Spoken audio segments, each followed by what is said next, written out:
vanishes after a time, so you cannot decrypt it anymore. But all the people that copy the data before still have it and can reload it to the internet. So this is not a real sufficient solution at the moment. Hopefully there will be more for the future. And what we also some other practical problems to be discussed here is that if we want to delete data as an internet service provider, we need to have the right software for that. Some software developers do not have by default, let's say that, by default the possibility to erase or to delete the data they collect with their software. And this is a real problem for mass data processing, for example, if you don't want to stop the whole application in one moment by deleting millions of data in a point. And next thing is that the question rose in my head to say, what do we mean by deleting data? Does it mean just to lift the mark from the data so they can be overwritten? Does it mean to actively overwrite them one time or 7 times or 20 times to have a secure deletion? I can give you the example from the data retention law we had in Germany, which was annulled by the Constitutional Court by the beginning of this year. We had 20 terabytes of traffic data stored for the year 2009, and we nearly needed 2 weeks to delete them securely. So this would be a huge effort to delete these huge amounts of data. And the next one was already mentioned, is who should be the addressee of such a regulation. Shall it be an internet service provider? Shall it be public authorities? Or shall it be also the individual that is acting in the internet? People that host their own websites in the internet should also, according to my opinion, be obliged to delete data if they don't have them on basis of a proper permission. So this is some input from our practical point of view, and I leave it up to you. Thank you very much indeed, Klaus. That's also extremely helpful and brings it down to earth and gives us some real context in terms of the scale of the challenges that would be faced if there were a widespread or a general right to oblivion. Now, I'm hoping we can have a debate, first of all, between the panelists, but then I do want to allow time for questions and comments from everybody here. I'm aware there's enormous experience and knowledge out there in the room, and we'd like to hear from you too. But in the spirit of a debate and at risk of stereotyping or labeling people, I'd like to suggest that from the remarks we've heard so far, our 4 speakers fall into 2 broad camps. Everybody has, of course, acknowledged that this is a very complicated scenario and that there are arguments on both sides. But just for the purposes of debate, I would like to suggest that Dr. Turk and Klaus Ulmer are the oblivion advocates. Because, Klaus, notwithstanding the various comments you made during your remarks, you did start off by saying that the right to oblivion must be granted in the future. And that puts you, I think, into the oblivion advocacy camp.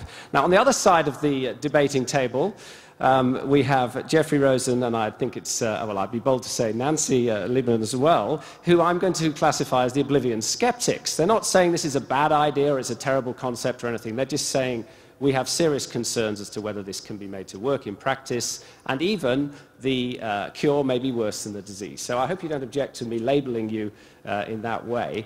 So building on that, I'd like to go back to my opening remarks that I think there are issues of principle here, there are issues of policy here, and there are issues of practice or implementation or enforcement. And obviously our time is limited, but I think it's crucial that we start at the level of principle. And as you've heard from some of our speakers, most data protection laws already include rules or principles relating to the expiry of data on the grounds that there is no longer a justification for keeping the data for the original purposes. They already include rules or principles or rights for individuals to challenge the retention of data and to object to data being held, for example, because it is inaccurate, either to have it corrected or deleted. So we have quite a lot of this already built into existing data protection systems around the world. So my question really to the panel, right back to first principles, is in the light of what you've just heard, are you now convinced or not that we need something extra, something new, the right to be forgotten, the droit d'oubli, the right of oblivion, and if so, is it so important and so urgent that we should be prepared to go as far as necessary to make it a reality in practice? And I'd like to start going slightly different order here and ask Nancy first what you think about that. Well, if this is on, looking at it from the law enforcement context, I take the position that there are already significant procedures in place to allow individuals who are concerned about the way their data has been accessed or used to challenge wrongful access or misuse of their data through the criminal justice system, for instance, in the United States. There are a number of laws in the United States, and I'm speaking to U.S. law, that grant law enforcement access to electronic data that also provide redress for individuals whose data is wrongfully accessed, as I said, and also grounds to challenge law enforcement's wrongful access to that data. So from my perspective, I think that, at least with respect to U.S. law, that systems are in place in the law enforcement context to adequately protect individuals from wrongful access or misuse of data. I would note that in the United States, unlike in the European Union, the United States does not have a mandatory data retention law. ISPs, for instance, retain IP logs for anywhere from several days to 6 months, depending on their business purposes. And so that is not something that's required by U.S. law. We do have a data preservation law in the United States that allows law enforcement to, and this is an approach taken under the Convention on Cybercrime as well, that balances privacy and public safety concerns and requires service providers to preserve data that relates to a specific investigation. And law enforcement can access that data later with proper legal process, a court order or a subpoena. So. Okay, thank you very much. I'd like to ask now, Dr. Turk, if you could respond and tell us your thoughts on whether you are still convinced that there is a need for an additional right or some modification of existing rights to allow people to change their digital history, even though the information may be factually correct, even though they may have provided the information in the first place themselves with what even by EU directive standards would be freely given informed consent. They have nevertheless decided they now want to change the record and to change history. Are you still convinced that that is necessary as an additional right?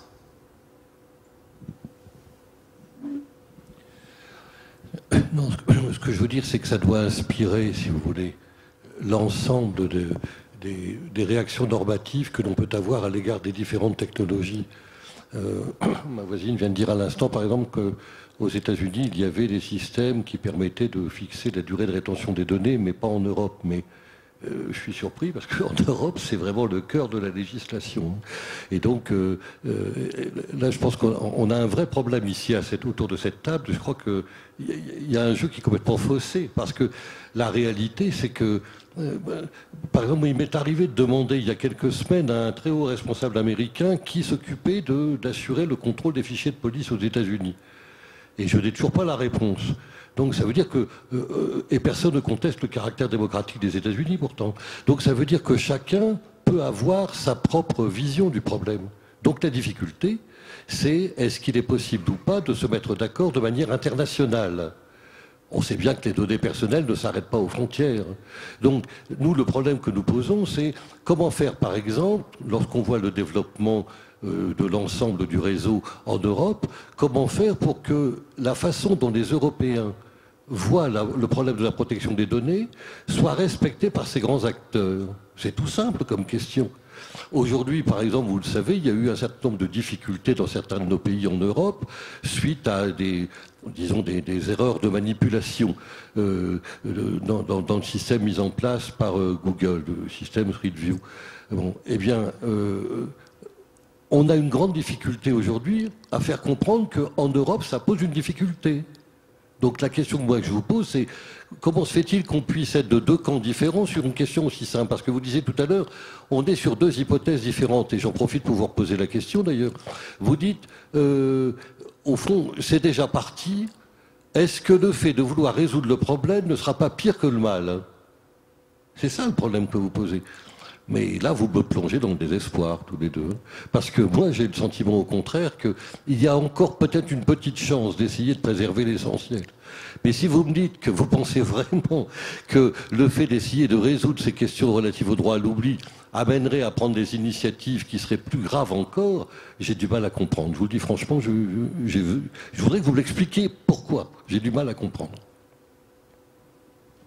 Thank you very much indeed. Well, I'm going to call on Jeffrey to elaborate a little bit more in the light of those comments on why the cure might be worse than the disease, and particularly to think about it and express some views from the perspective of civil liberties, from the perspective of historical analysis, historical research, other types of research, indeed, any kind of academic research, and also to think a little bit about why, in the light of all the many exceptions that would be required to a right to oblivion, this is perhaps not such a good thing, and if you still maintain that the cure may be worse than the disease. Jeffrey. Let's focus on Stacey Snider, because we're really not talking about personally identifiable information, private data which is not disclosed elsewhere. This is adequately regulated by existing law. We're talking about photographs and blog posts and tweets and Twitters and all the ways that people communicate nowadays that are freely shared with a limited group or sometimes with the world, and that people later think the better of and want to take back. Now, we are talking therefore about the ability to rewrite your past. And what is the principle at stake, you ask? It's not the right to be forgotten. It's not the right to oblivion. What Stacey Snider wanted was not to be forgotten. She wanted to be remembered well. She wanted to be thought of in context as a responsible, young, aspiring teacher. She didn't want all references to herself to be eliminated from the web and each Google hit on her to come up blank. The right she was talking about was the same right that Brandeis and Warren argued for in their famous article in 1890. And they had trouble articulating exactly what the principle was. And they did use, as Dr. Turk said, that phrase, the right to be let alone. But that was really a rhetorical flourish. It didn't capture the interest at stake. Brandeis acknowledged our law, American law, unlike European law and Roman law, has nothing close to an offense against honor. And that's really what we're talking about, a right of honor, of dignity, a right to reputation, a right to a good reputation. But Brandeis stumbled at the clash with speech that was presented in this right.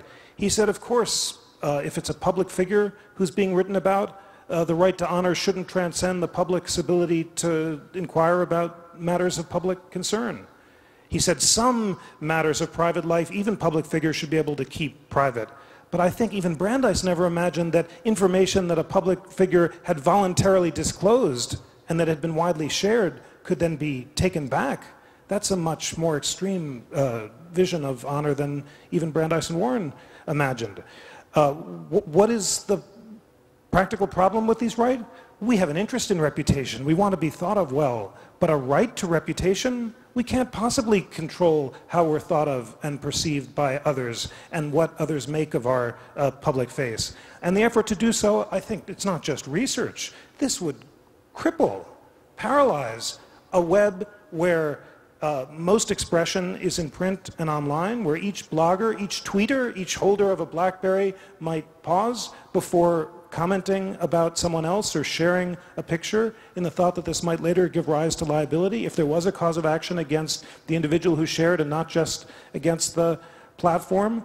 It would really almost bring us back to the Talmudic idea that in the Talmud it was said that any tale-bearing about another person, even discussing another person, even if it was positive, was a form of impermissible gossip, lashon hara, and would rise to the cloud and be recorded forever and could be punished. But of course, in the Talmudic days, the heavenly cloud could forgive. If you said you were sorry, it would wipe your slate clean. The idea that you could sue someone for tweeting about someone else in a way that they would later come to regret and would offend their sense of dignity would involve a degree of litigation that is unimaginable. And then again, who would decide these cases? Would there in fact be a Supreme Court of forgetting that would decide on a case-by-case basis which person's dignitary interest should trump the free speech interest of others? It would be helpful to me if, I don't know if this is the time, but if Dr. Turk could describe, may I ask a question? In the case of Stacey Snider, here's this woman who posted a picture of herself drinking from the plastic cup with a silly hat, and she's fired. She later wants this picture taken down. Who does she sue? What body decides this? What are the standards for deciding it? And what do you do to the millions of people who've already shared this picture, the thousands of websites that have posted it? Is the right against Google or just against MySpace? In practice, describe the regulatory bodies that would adjudicate Stacey Snider's claim. Dr. Turk, would you like to respond to that? Le problème, si vous voulez, c'est pas d'essayer de renoncer à ce qu'on a été ou à ce qu'on a fait. Le problème, c'est de savoir si les choses sont faites à votre insu ou non. Et on pourrait citer tous des dizaines et des centaines d'exemples de personnes qui se retrouvent dans une situation de difficulté dans leur vie privée parce qu'ils ont fait l'objet de reprises d'images ou de paroles, etc., qui n'étaient pas destinées au public. Il ne s'agit pas un instant, évidemment, de dire que si je me promène avec un chapeau de pirate ce soir et que demain j'ai changé d'avis, il faudra qu'il soit dit que je ne l'ai jamais fait. Ça n'a pas de sens. En revanche, ce qui n'a pas de sens non plus, c'est d'imaginer qu'aujourd'hui des personnes sont plongées dans de vraies difficultés parce qu'à leur insu, par exemple, on a récupéré des informations les concernant, on les a mis dans le système. Est-ce que ça, vous l'acceptez ? C'est ça la question. Moi, je pense que là, il y a incontestablement une atteinte à l'intimité qui n'est pas acceptable. So, just so I understand it, it's not information that people share themselves that they want to take back. It's comments of others. So if someone else takes a picture of her in the hat and she thinks they're better of it, then she can't sue, but she can't bring down the picture if she posted it herself? Ça veut dire simplement, si vous voulez, qu'à un moment donné, vous devez avoir la possibilité d'accepter ou de ne pas accepter d'être dans un système. Puisque vous citez des exemples anecdotiques. En France, on a eu le cas d'une mère de famille qui était en train d'habiller sa petite fille de 2 ou 3 ans. Et puis la caméra qui tournait au-dessus du véhicule l'a prise dans le champ de la caméra. Vous l'acceptez ou non? Moi, je ne l'accepte pas, c'est simple. The cameras of that kind, absolutely. But as I understand, it would be helpful to actually have the proposal, because I know Google saw a version of the French proposal. I thought the right was very broadly declared as a right to remove any information about yourself that had been shared. And there was supposed to be a body that was set up to adjudicate these claims. Again, the cameras, surveillance by others, extreme invasions by others is not a problem. I'm wondering about stuff that you post yourself. Can you take that back under any circumstances, under this right of forgetting? Alors là se pose le problème de la durée. Il faut avoir l'honnêteté de poser le problème de manière très concrète. Entre le fait de dire ou de faire quelque chose, par exemple dans un cadre professionnel, d'exprimer des opinions, et puis 6 mois plus tard changer d'avis et dire « je n'ai plus envie du tout qu'on le dise », évidemment ça n'a pas de sens. Je veux dire, moi aussi je respecte la liberté d'expression, mais aussi la nécessité de préserver le caractère historique, entre guillemets, d'une déclaration. Entre ce cas-là et l'hypothèse de quelqu'un qui a une quarantaine d'années et qui 20 ans plus tôt, dans une soirée, a dit telle ou telle chose, et de lui ramener ça au visage pour le mettre en porte-à-faux dans sa vie privée, je fais une vraie différence, effectivement. Donc c'est là-dessus qu'il faut travailler. Comment faire ces distinguos? Parce que on a tout de même le droit dans la vie de mûrir, de changer, d'évoluer et même éventuellement de se contredire. C'est pas interdit, c'est quand même ce qui nous distingue des animaux. Donc moi je pense qu'il est indispensable de trouver la méthode pour préserver cela. Mais je l'ai dit dans mon topo au tout début, il ne s'agit pas de déresponsabiliser, en aucune manière, de la même manière qu'il ne s'agit absolument pas de dire que les criminels auraient une espèce d'impunité. Bien sûr que non. Je veux dire, il n'a jamais été dit que le droit à l'oubli s'appliquait à un criminel ou à un délinquant. On voit bien les différences qu'il faut faire. Et je crois que c'est là-dessus qu'il faut travailler. Parce que je suis persuadé que là-dessus, tout le monde peut être d'accord. Just one other small point. So it sounds now like it's really not a right to oblivion, but a statute of limitations of oblivion. And you can't withdraw the drunken hat picture if it's just 2 months or 6 months, but in 40 years you shouldn't be held accountable to it. So would you need a statute that says after a certain point of time you can't be commented on?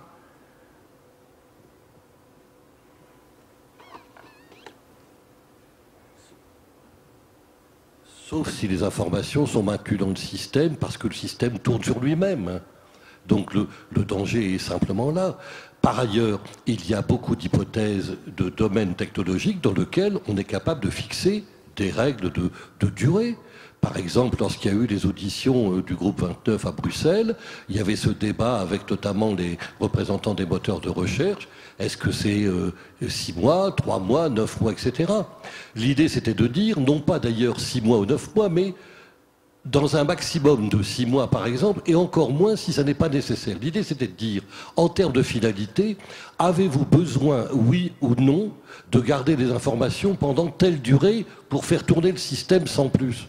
Eh bien, si la réponse est on en a besoin pendant 2 mois, bien il ne faut pas aller plus loin que 2 mois. Parce que chaque fois qu'on peut fermer une petite porte, en matière de protection des données, c'est bon à prendre. Aujourd'hui, en matière de protection de l'environnement, c'est-à-dire de protection de la planète, chacun est conscient que chaque fois que vous gagnez 1 litre d'eau, vous rendez service à la collectivité.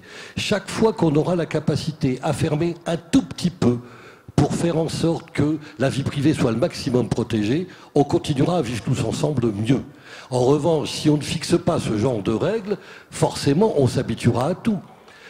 Entre le moment où j'ai commencé ma phrase et le moment où je l'ai finie, il y a des nouvelles applications technologiques qui sont apparues dans le monde.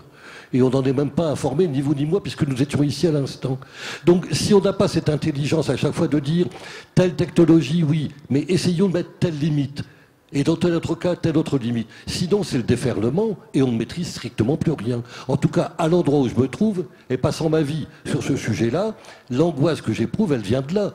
Car j'ai suivi des études supérieures comme vous, j'ai eu des responsabilités publiques comme vous, j'ai une famille comme vous, et pourtant j'ai l'air d'avoir beaucoup plus peur que vous. C'est quand même qu'il y a quelque chose quelque part. Okay, well, we certainly have a debate. And it appears that we still have 2 sides to the debate. I would like to move on, now that we've talked a little bit about the underlying principles, the extent to which existing law is or is not sufficient to provide protection, and clearly that is a debate that could continue all day. I want to think a little bit more about some of the other policy issues here that have already been touched on. So if we just accept as a proposition that there is a case for enhanced rights to, shall we say, suppress data so that it can effectively be forgotten, how are we going to address that?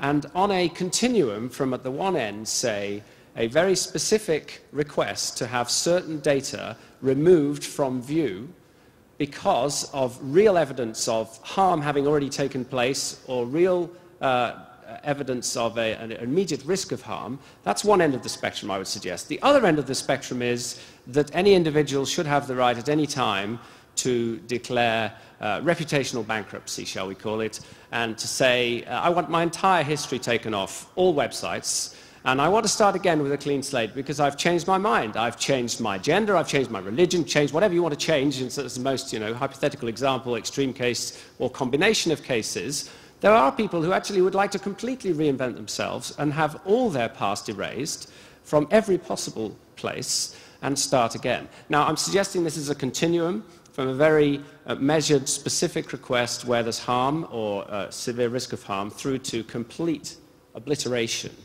And there's also a distinction to be made in terms of methodology, and I don't want to get too practical and technical yet, but between saying, well, the data still exists somewhere, maybe in many places, but it will not be visible or it must not be used for certain purposes. And this is, in terms of not using the data, more like an anti-discrimination right, so that just as one shouldn't be discriminated against in a job interview on grounds of ethnicity or gender or various other things, so we might add to that, you should also not be discriminated against just because there is some very old information from your teenage years which represents you in a light you no longer like.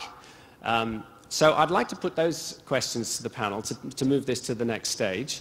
And I'm going to ask Klaus to come in first here because you didn't get to comment specifically on that last point. Yeah, let's say that.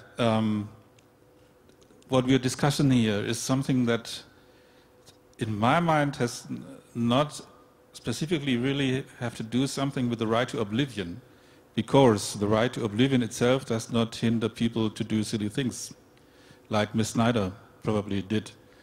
They will help to remediate these things later on, maybe. And as we are totally in loss of control, as you mentioned, of the data that flow around concerning us personally, and I only speak about personal information, not public relevant information, we should also have the right to care for this data and to ask for deletion of the data. The right does not mean the duty. I don't have to. I can work on my reputation, I can influence my reputation in the net, but I must also have the right to say something has changed and I want to be reflected like this in the internet too. This is, I think, a very important point. And right to oblivion has something to do with harmonization worldwide. And since we have, of course, regulation in Europe and in Germany, it should be the same somewhere else. And the right approach, according to my opinion, would be to implement certain storage limits, for example, and to discuss about the exceptions of this duty to delete something, maybe for public reasons or for some other reason, lawful interception or whatever. But the approach must be that anybody is obliged to delete after a certain time period the data they have concerning other people and that are personal.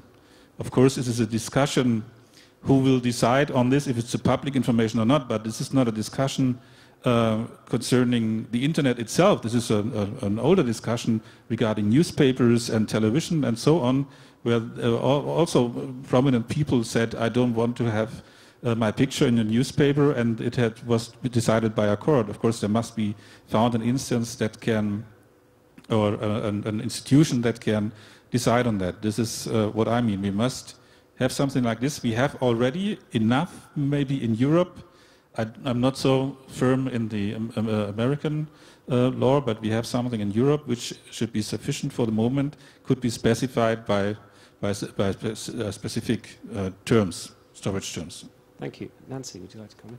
Sure. I think that's starting with a limitation on permissible uses of data after a certain period of time is actually an interesting idea, and I just would analogize that to context in the United States of security clearances, when individuals who are working in sensitive positions in the U.S. government are required to go through a security clearance. They are asked, individuals are asked all sorts of very personal and invasive questions, but those questions only cover the preceding 10-year period. And so there has been a policy decision in the United States government not to hold an individual who is applying for a sensitive government position responsible for activities they may have engaged in when they were teenagers or in college. And so, you know, it's obviously been recognized as something that is a good policy decision. The question is implementing that with respect to information that is so widely proliferated on the internet.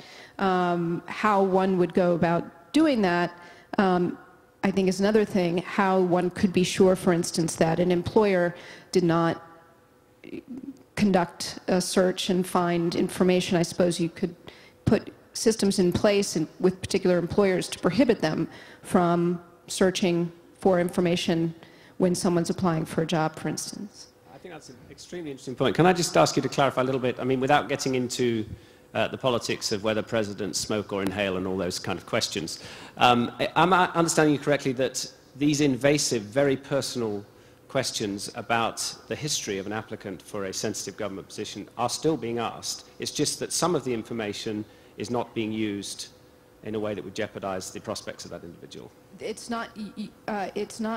only being asked for a specific time period, so it's not even being asked for the time period preceding that tenure period. That's a very interesting practical approach. Okay, is there something you'd like to add on this, Jeff? There's a Supreme Court case on this that's being decided right now, and it's a question of whether you have intrusive background checks, not whether you can ask the questions in the first place, but whether you can later share it. And the Supreme Court is likely to hold you can ask the questions as long as that information is not shared with other people. So that suggests in the American context we're more willing to regulate use than collection. And that's why I can imagine practical ways of prohibiting employers from looking at certain kinds of data, as Mr. Shah suggests. You could even go more broadly and say employers can't do Google searches and not and hire people on the basis of legal off-duty conduct. In the US, we have a smoker's Bill of Rights that says you can't not hire someone because they're a smoker because smoking is legal. That would be trickier to implement, but that I could see too because it's a limited context. Then you mentioned reputation bankruptcy. This gets more complicated to enforce. Jonathan Zittrain of Harvard has said every 7 years you should be able to wipe the slate clean, and just as the Fair Credit Reporting Act doesn't allow you to be held accountable for financial data after 7 years, so all of the reputation rating systems should be cleared as well.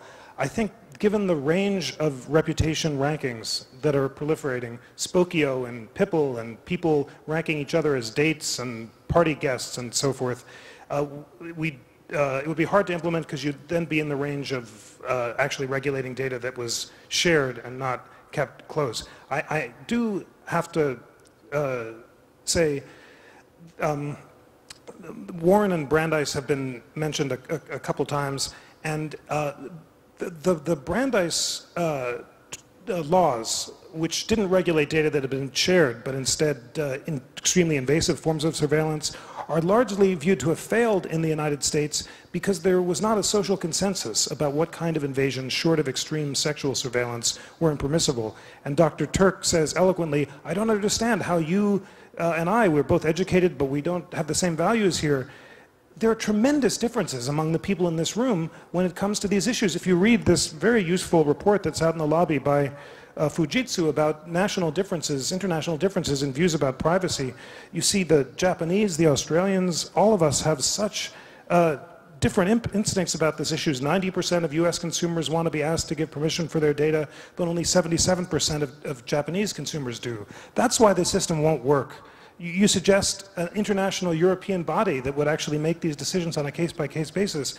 You have such differences in values, even among Germany and France, which care more about these issues than anyone else. And then you throw in England or Turkey or Switzerland, there's no consensus. And law cannot enforce dignitary rights in the absence of consensus. So this adds another layer of concern that I have. In addition to empowering regulators to suppress a great deal of speech, you're also asking them to impose their own conceptions of moral dignity that are not supported by national values, and I think this is a recipe for disaster.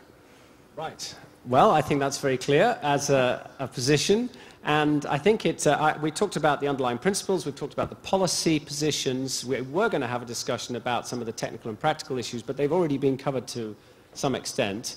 I think that what you've said really is the trigger for inviting some of our colleagues in the room to either make comments or ask questions. And if you could raise your hand if you'd like to intervene, and please, when the microphone comes to you, please identify yourself. If you're willing to, you can have oblivion if you want, but if you're willing to identify yourself, it'd be good to know your name and organisation, and then a very concise comment or very specific question, please. Thank you. Yes, David Erdos from the University of Oxford. Thanks for a really interesting discussion. I wanted to pick up, particularly for Professor Rosen, that, I mean, I have a lot of sympathy for your concerns about the free speech implications of a right to oblivion, but I think that some of the discussion seems to have taken place as if we haven't had 20, 25 years of data protection and privacy protection or regulation in Europe, and it's almost as if we're ignoring the fact that many laws in Europe already would probably entail the illegality of a lot of the things you're talking about. So rating websites, for example, are not considered journalism, literature and art, neither presumably as search engines. And so when sensitive data is being processed, which it often is, it's very unclear if the individual isn't consenting to that is legal currently, and there isn't a right in some sense to deletion. And similarly, face recognition technology and snapping someone on the street, if you're not giving any notification of that, again, very difficult to square with many European laws. So just to sort of wrap up these sort of thoughts, and we have Article 8 jurisprudence on taking photography and publication, and the Princess Monaco case von Hanover. So it seems to me we need to be discussing why we've had all these laws for 20, 25 years, but they haven't really worked. I mean, they have hardly been enforced. When they have been enforced, they produce very strange results. We need to begin to discuss how to make privacy and data protection practical, taking the other values into account, and then actually possibly enforce. So that might actually bring people together from different perspectives in terms of a common agenda which actually would be enforced. So thanks very much. Thank you, David. Now, I think that question was very clearly directed at you, Jeffrey, so I'll ask you to comment first, but I'd also welcome comments from the rest of the panel. It's a wonderful question and a wonderful reminder that we can and should have different values about privacy. And it's a good thing that for the past 20 years, many of you in Europe have regulated photos on the streets and certain forms of reputation sites differently than we have. As much as possible, technology should be set up to allow each nation to express its different values. And the Google solution, which is to be a neutral search engine that will respect local laws and remove content clearly illegal in particular countries, but not be in the situation of being an adjudicator-in-chief for people's substantive reputations, seems like a good one. That's why it would still be helpful to me to understand specifically, practically, how Dr. Turk is proposing to expand existing regulations of the right to oblivion beyond what is now in European privacy law. I've just heard accounts of how this new right is supposed to allow the removal not of the stuff that's currently regulated, but of pictures that have been shared publicly and people later think the better of. And now I understand that you can't do that immediately, but maybe at some point in the future. It would, I don't mean to be irritating, but have you had a specific proposal which you've circulated to regulatory bodies that takes existing law beyond what it is now? And can you share some more details of exactly what would be regulated under this new law that is not currently regulated? That would be helpful to know. Dr. Turk? Non, c'est simplement, si vous voulez, que je ne fais que m'inscrire dans la démarche qui a été initiée justement il y a quelques années et qui a été fortement confirmée à Madrid il y a un an dans ce même cadre, c'est-à-dire d'essayer d'aller vers une réflexion justement qui dépasse les frontières de l'Europe ou des États-Unis ou de l'Asie ou de l'Afrique. Je pense qu'on ne peut pas faire autrement que d'avoir une réflexion globale sur ce sujet-là. Je sais bien que c'est lent, que ça ne marche pas très bien, mais enfin il y a eu des grands sommets sur la protection de l'environnement à Kyoto, à Copenhague, etc. Je ne vois pas ce qu'il y a de dérisoire ou de risible à avoir le même type de réflexion pour voir si on est capable au moins de se mettre d'accord sur un certain nombre de principes fondamentaux, sur ce que l'on appelle parfois des standards. Ce serait une manière de créer un cadre juridique pour améliorer les choses. Vous savez, je ne rêve pas, hein, et je ne conteste pas, ne vous trompez pas, j'ai simplement dit que j'étais surpris que vous ne partagiez pas mon désespoir et mon pessimisme. Je ne vous ai pas demandé de partager mes valeurs, et je ne cherche pas à vous imposer mes valeurs. Donc, je me dis qu'il ne doit pas être totalement impossible tout de même d'essayer de mettre quelques critères de régulation en place tous ensemble autour de la planète sur ce sujet. Ça limiterait des dégâts. Je ne me fais pas d'illusions. Je suis fondamentalement pessimiste sur le résultat de tout cela. Mais ça ne nous empêche pas d'agir. Voilà, donc la question est qu'on avance là-dessus? Il y a un an à Madrid, on a élaboré ces standards. Aujourd'hui, il ne se passe rien, ou presque, il faut bien le dire. Aujourd'hui, les standards, on en parle beaucoup, mais ça n'avance pas. Donc je pense que c'est le moment de redonner un petit coup de rein pour essayer d'aller plus loin, pour voir si on arrive à avoir une position à peu près commune sur quelques grands sujets. Puis progressivement, les choses s'amélioreront. Voilà, je n'ai rien de génial à vous dire là-dessus. On a fait ce premier pas, mais c'était le travail fait par des autorités de contrôle à Madrid. Maintenant, il faut qu'au niveau des pouvoirs publics, ce soit repris. J'ai toujours pensé, je l'ai toujours dit, que ce serait l'étape la plus difficile. Arriver à convaincre les différents États. Par exemple, nous en France, très modestement, c'est fait depuis quelques semaines, on a obtenu que le Parlement saisisse officiellement le gouvernement par une résolution pour lui dire prenez contact avec vos homologues en Europe pour voir si déjà on peut avancer là-dessus. Et après, peut-être qu'on pourrait en discuter avec d'autres grands pays pour fixer quelques règles de régulation tous ensemble. Voilà. Ça peut paraître utopique, mais ça ne me gêne pas de le dire devant vous. I'm just happy to say we have found an area of common agreement. I think I do share your pessimism and despair, but I've read a lot of French philosophy, and this has made me very depressed. Right. Well, I won't comment on that. But would our other panelists like to intervene on this specific question, or should we go to the next questioner? Yeah. Okay, let's take the next question. Again, if you want to identify yourself, that would be great. Anne-Carte Blanc, OCDE. Yes, we can hear you. You can hear me, fine. Anne-Carte Blanc, OCDE. Puis-je poser ma question en français? Oui. Bien sûr. Pardon, docteur Turc.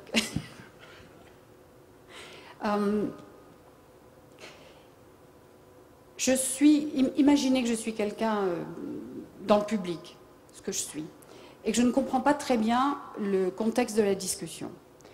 Autrefois, c'était simple, d'une certaine façon.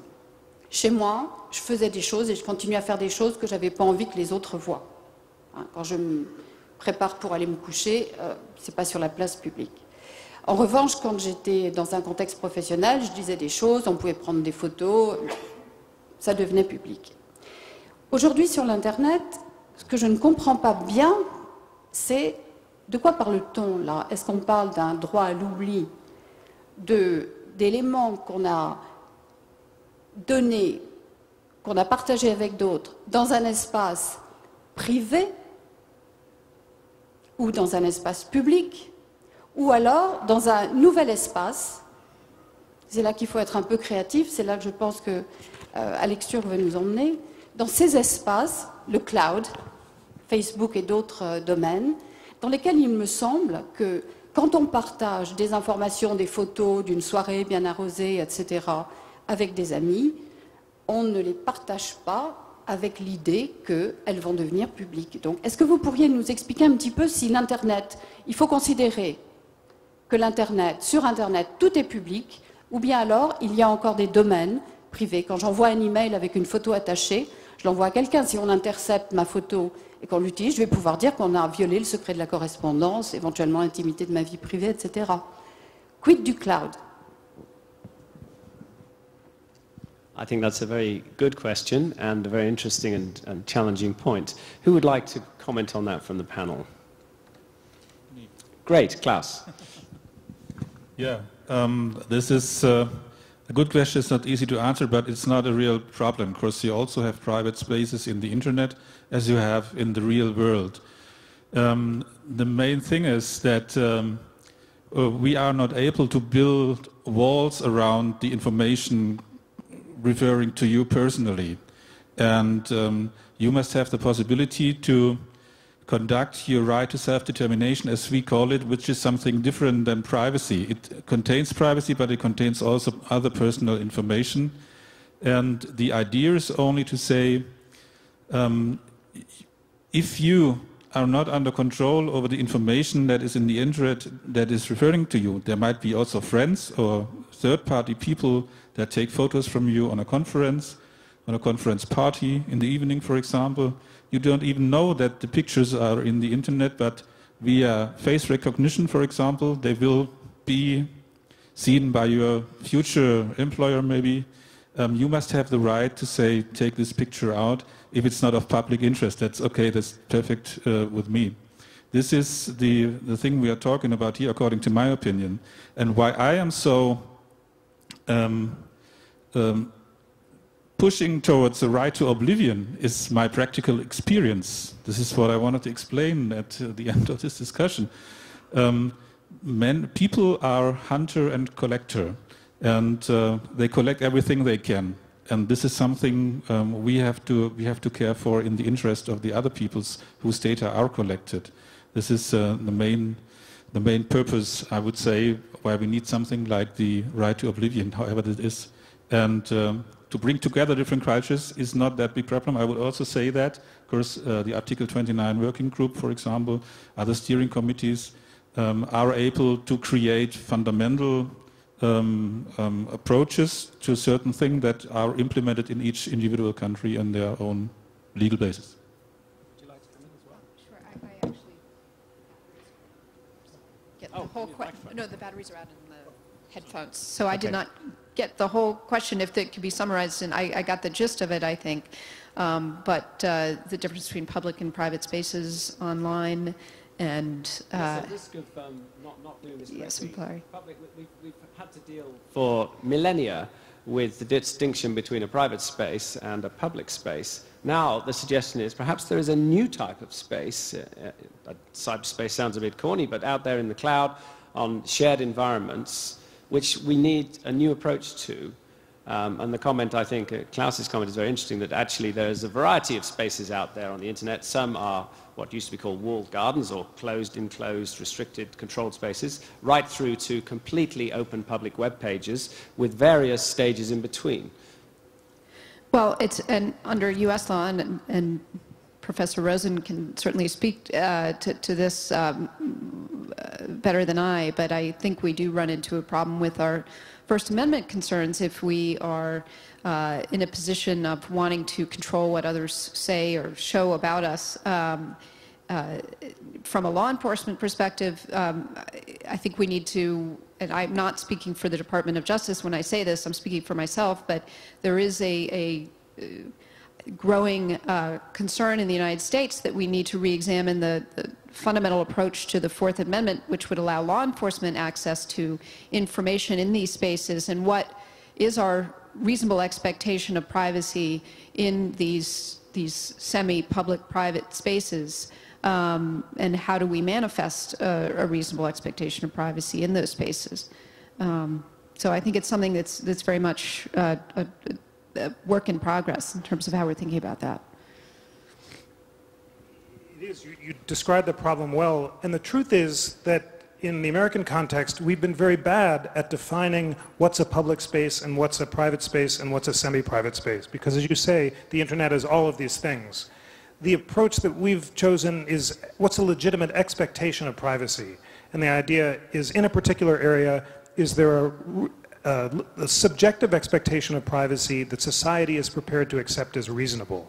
But you see the terrible circularity of these tests. Our expectations of privacy are dependent on the amount of privacy that we subjectively experience, and as invasions by technology become more pervasive, our expectations are diminished in a way that diminishes constitutional protections. So if we were to take this expectation of privacy approach and apply it to your wonderful question, we'd have to say, in a private Facebook space where I try to wall things off for my friends, and my friend then betrays me and shares with someone else, I've abandoned all expectation of privacy that I should be able to maintain the original boundaries. So I think expectations are not the way to do it.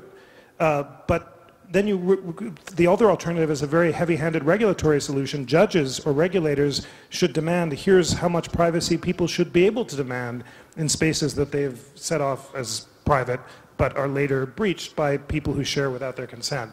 And that raises the regulatory problems we've suggested. That's why my instinct is to say, normatively, morally, theoretically, we should be able to have as many varieties and context and nuances of boundaries and walls and semi-private spaces on the internet as possible.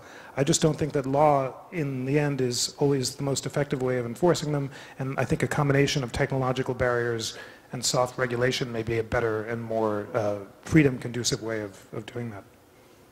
Okay, Dr. Turk.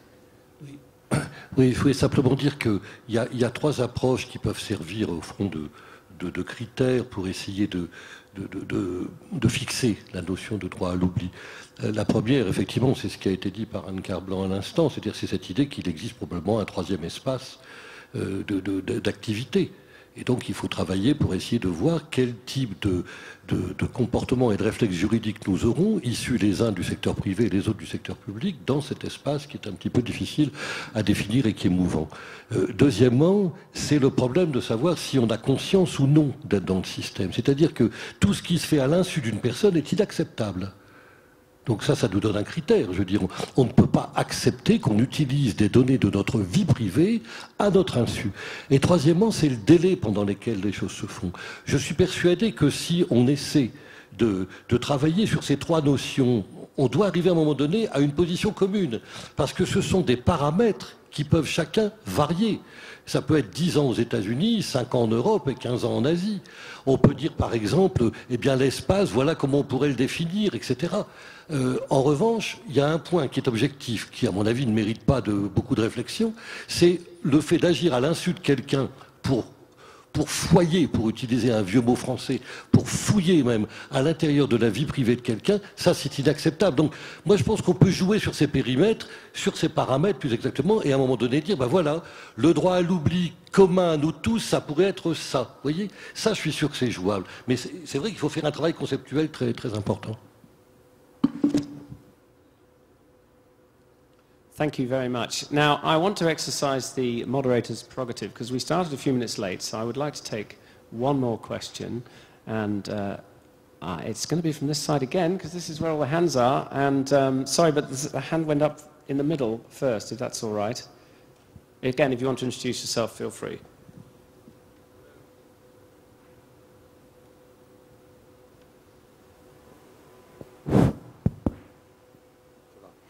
My name is Aryeh Lit. I was Israel's first Privacy Protection Commissioner from 1981 to 88. I have been very interested by the conversation here, but I want to ask whether the right to oblivion should exist after one, or when one dies. This subject hasn't been addressed, and I would very much welcome the panel's views on this. Thank you very much. That is an excellent question. And I would like to hand over... I should explain that Dr. Turk has a flight to catch, so he's not... I believe he's not leaving because he disagrees so strongly with us. I think it's because of a travel commitment. But who would like to comment in response to that very interesting question? The survivability of the right to oblivion, yes. Yeah, it's just my personal opinion. This should be subject to the last will of the person. I should be able to decide what happens with my data when I'm gone. And this maybe is a new approach in this area, but people must think about this. I'm not sure if it is necessary to have a general right to oblivion for everybody who died. It's not easy. Nancy? I mean, theoretically speaking, again, I just go to the practical implementation. I'm not sure I know how that would work with respect to all the data out there about somebody. I mean, obviously there are certain data that you control, but again, I'm not sure what kind of a cause of action would exist for somebody who would it... Well, you raise a number of interesting... I mean, there isn't time, sadly, to unpack this fascinating question, but there's the practical approach. I mean, some organizations are already addressing this. So Facebook, for example, you can have memorialization of personal pages, and there are certain rules as to how they're locked down and who has access and what can be done posthumously. It's a wider question, of course, about everything else out there on the web. It also raises difficult questions to do what is personal data and when does personal data cease being personal data, and that's a matter of local law in each jurisdiction. And in the European Union, for example, the Article 29 Working Group has made it clear that in their view, information about people who have died may remain restricted under data protection laws because of its potential impact on people who are still alive. For example, in the case of hereditary diseases, genetic information may remain important. But that's a whole other topic that we can't really get into today. But do you want to address briefly the question that was asked, Jeffrey? It's a great question. I think, as I understand it, U.S. law does not allow for dignitary or reputational suits after death. And this has never made any sense to me. Of course, that's the point where your reputational interests are at their peak. You're most interested in preserving your good name into eternity. From the dead person's perspective, you're less concerned about the private data that no one is going to ever see and might upset some descendant, but you're deeply concerned about your Facebook profile, what others say about you, about your public reputation.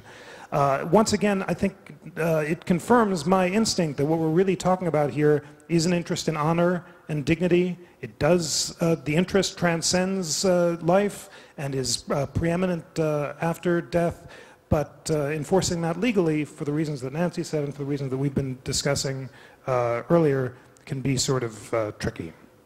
Thank you very much. Well, I can't think of a better note on which to end this debate. We've gone from Neolithic hunter-gatherers through to eternity, we just heard. So I think we've covered the spectrum on oblivion. I'd like to thank on your behalf enormously all of our speakers today, and thank, in absentia, to thank Dr. Turk for his interventions and for having the courage to hold the line on the need for a right to oblivion. And I'd ask you, please, to express your thanks to the panel now.